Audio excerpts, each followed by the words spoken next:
And hello everyone, welcome back to another nim tutorial.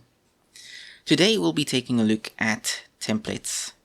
Now, templates don't return anything.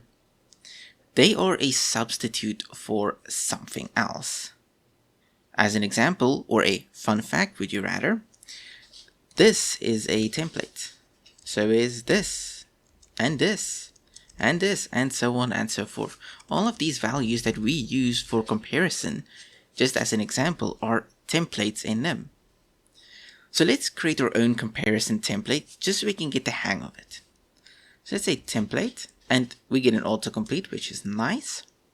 And we're going to use backticks, not single quotes, so not these things, but backticks. And we're going to put 2 exclamation marks. And we'll get to the backticks later. For right now, just note we need the backticks here. Then for our arguments, we want A and B, which are both untyped. And we'll get back to this. And then the return type will be untyped. We say not A equal B. Alright. So take note, this is not a function, this is a template. But it will be used similar to a function. Now let's walk through this first. So we have a template that has 2 exclamation marks. It will take an A and B, which are both untyped. And untyped are just parameters that can be passed in before they are even assigned a value. Since this will not enforce type checking, since it is untyped. This means you could pass in 10 or 5 or 50 and it should work pretty much fine, because you don't need to check the type before they're passed in. And then it returns untyped as well, so it will not care about the type it returns.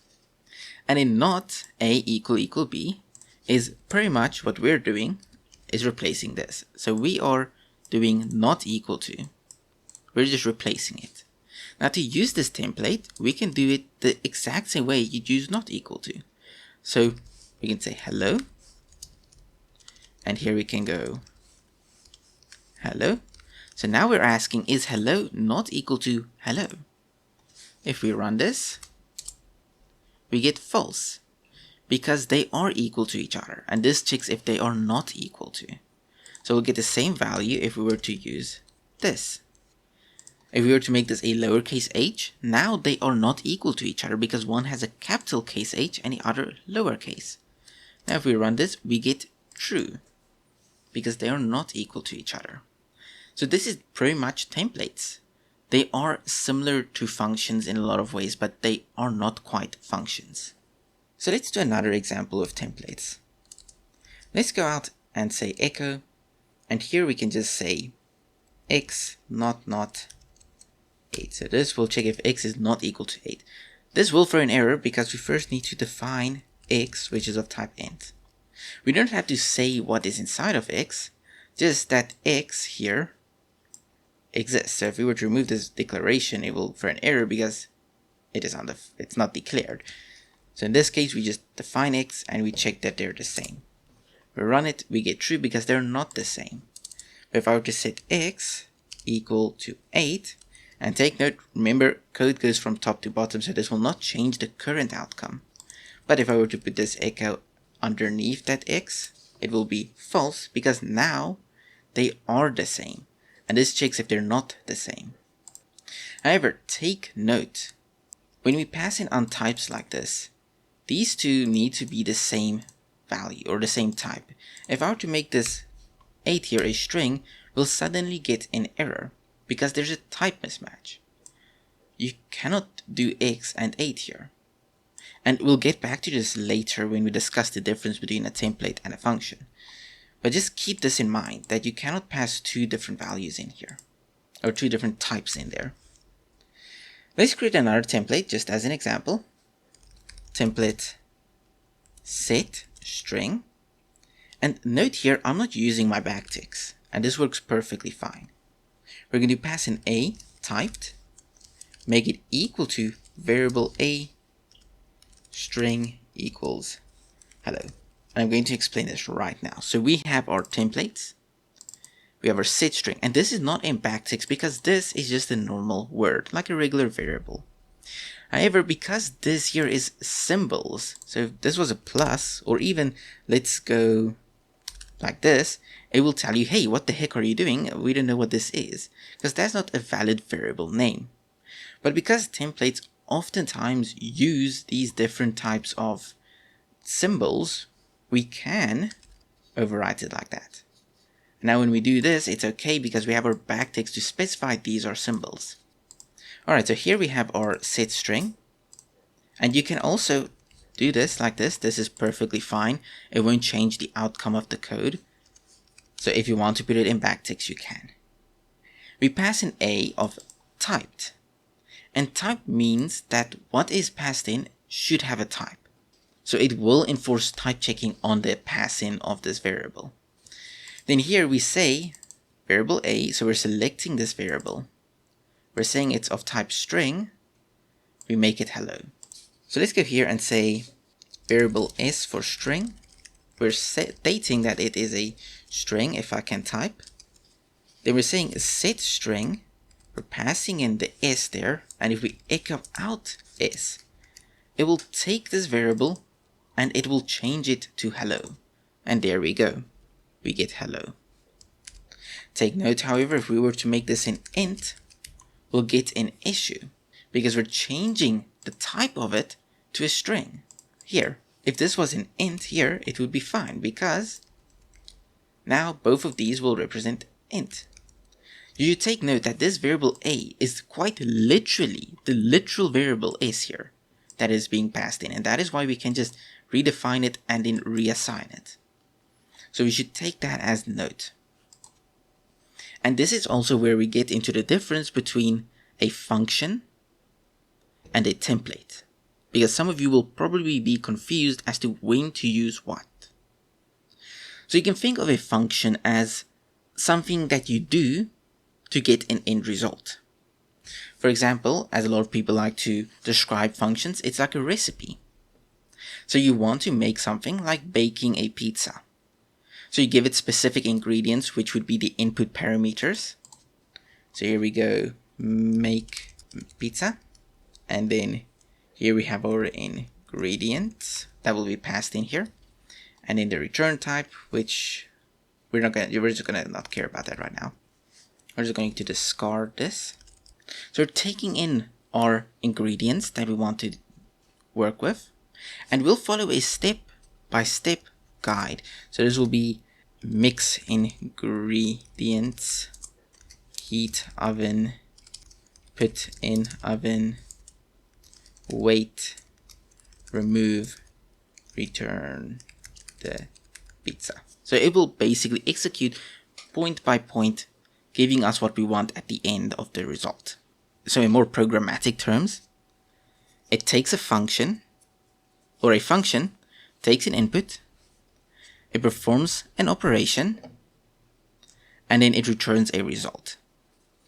It checks that everything you have put in, aka the ingredients, are correct. So the right type. So this would be creating an add number function. Pass in A, you pass in B, you want int as a return type, you return A plus B. Now a template is more like a shortcut to get from point A to point B. It doesn't follow any sort of recipe. Instead, it swaps out what you give it. That's what's happening here. We give it S, it swaps out S here. We give it X, it swaps out X here. We give it 8, it swaps out 8 here. So they don't return a result because instead they replace parts of your code with something else before your program runs. That is also why when we save the file and we do something like make this like this, you'll notice, and let's just remove that, we don't need that example anymore. You'll notice we get this big S here, or this big error here, because of the inconsistent typing. Because before the program even compiles, it can tell you, hey, I cannot replace this variable inside of setString. Because this one, it wants a string. And it should check that that variable that we're passing in aligns with whatever we're doing here. This also makes them more flexible because they don't enforce typing as strictly as functions do, as seen with these untypes. So pretty much you want to build a function because you want reusable logic. You want to be able to make pizzas over and over and over again. You want to be able to call that function. Templates are useful when you want to create a shortcut for something, and we'll be getting into using more templates right now to just show you how powerful they can get. So templates kind of fill in the blank in your code. It takes something that might have been a lot of effort and it dumbs it down. But it doesn't generate something new from your code like a function would. It takes your existing code and spits out something so you don't have to repeat typing long, boring pieces of code over and over again. Alright, so let's create something a bit more complex just to show you the power of it. Let's go template with file. It takes an f, which is the file. So you can even call this file if you want. I'm going to go f, file name, mode, actions. All of these will be untyped. Then you have untyped. And now here we have variable f, which is file. So we're stating that f here will have to be a file once it is passed in. Or will become a file once it is passed in because it is untyped. So it doesn't need to be one as soon as it is passed. We then say if open, so it's just random, or just this regularly reading a file. If file name mode, and of course we have our else, and our else will just quit, cannot open file name, and then we can just make sure this is correctly indented. Then here we can just say try. Here we do our action, so actions, we're passing that in, and in here we say close file. Now we go down here and we say with file. So we're using this template we just created and we want to pass in text file, my file.txt, fm readme, of fm read, not readme, because this is the mode we're going to open it up in. And then echo text file.readline. Now this may look confusing, but what we're doing here is we're passing in actions right here. So we're not putting it here in the process, or here as a process. And we'll get to doing that in a different way later. Now what's going to happen here is this with file creates a variable for us. So we're passing an f here, which is untyped, and then we're setting what f is going to be. So we're pretty much passing in a variable here that now we can now use with this with file. We're passing in the name we want to give it, the mode, as well as the actions. And this here is the action, so it will execute there. So if I were to go here, ooh, very big, create new file, call it my file.txt, and then say hello world. Then here, we run this, we'll get hello world. So what is saved inside of that file? Now you could also move this up here by going procedure equals, and we just throw this in here like this, remove this part here, and now we need to actually call these actions because now we're passing in a procedure. So we need to physically call it. We cannot just throw it in here, because we now need to call this procedure we make. And it will work exactly the same.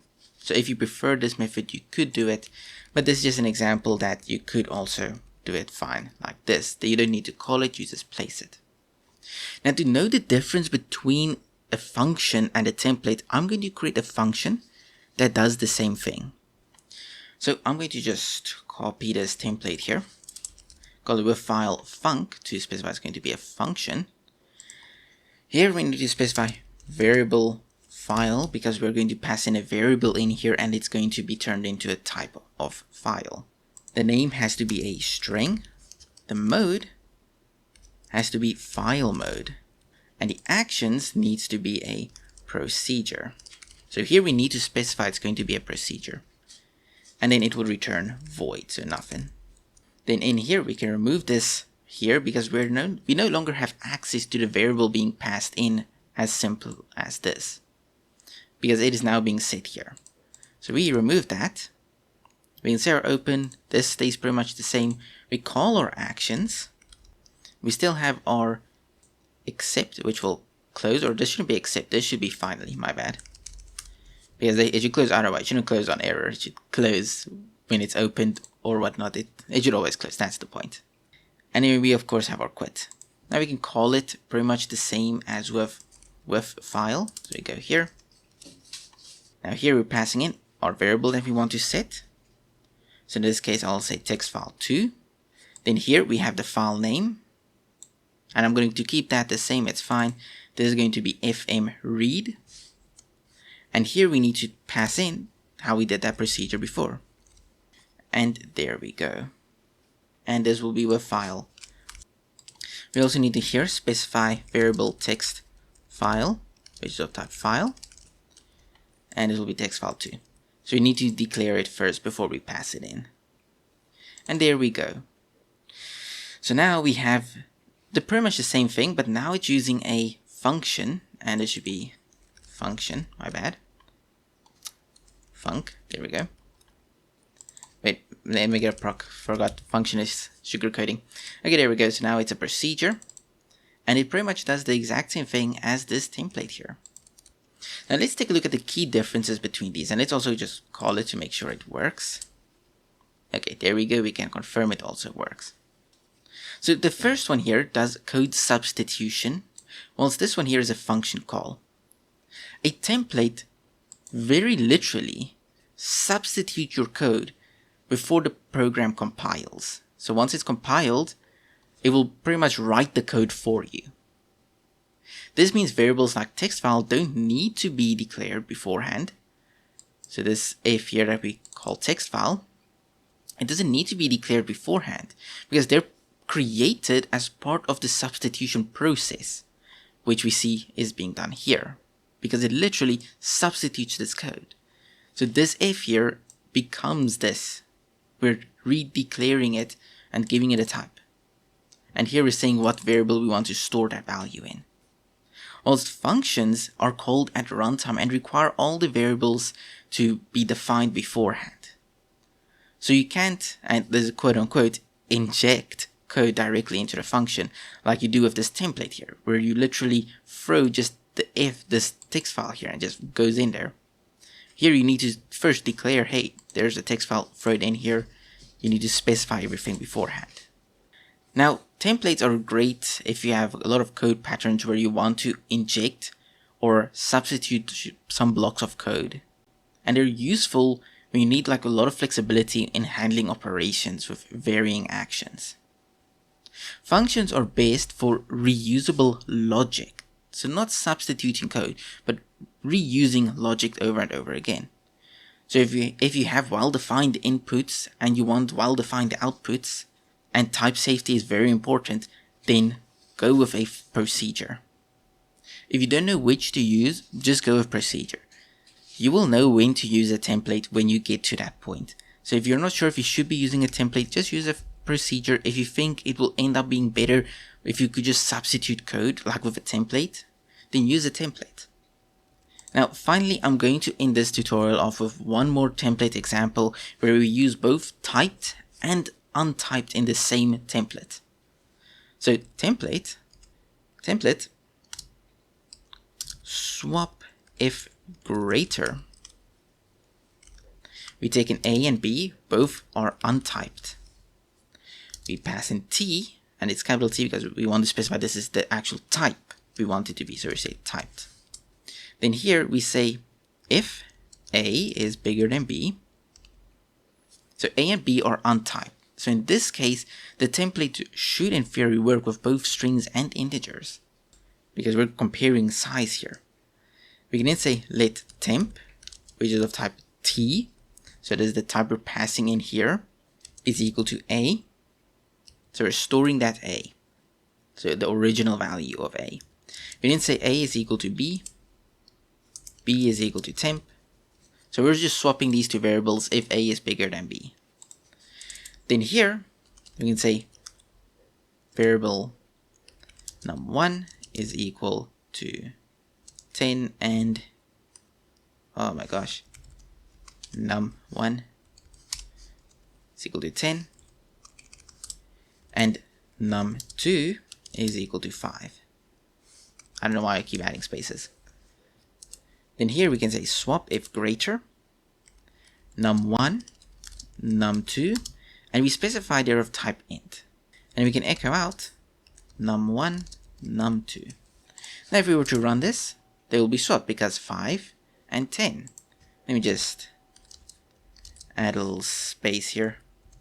So 5 and 10, they are swapped. But if I make num2 15, it will be 10 15 and not 15 10 because they're not being swapped because of the size. We can also change this to text, so we could say world hello, and you just say this is a string now. Now if we were to run this, we'll get hello world because hello is smaller than world. If you were to convert it into ASCII and add them together, it's a very big process. But hello is smaller than world. Alright, if you sort it, hello would appear above world. So that's pretty much what we're doing. We see world is, we should be sorted below hello. So we swap them, and then we print them out here. So we're literally passing in these variables, replacing these variables, as you can see here, and then we're spitting it out. So this is how you can add typed and untyped variables in beforehand. And yeah, that's pretty much how you use them together. It's a nice example of how you can just mix and match until you get the result you need for whatever you are doing. And that's that. Thank you all for watching. I hope you all enjoyed, and I will see you all again in the next Nim tutorial.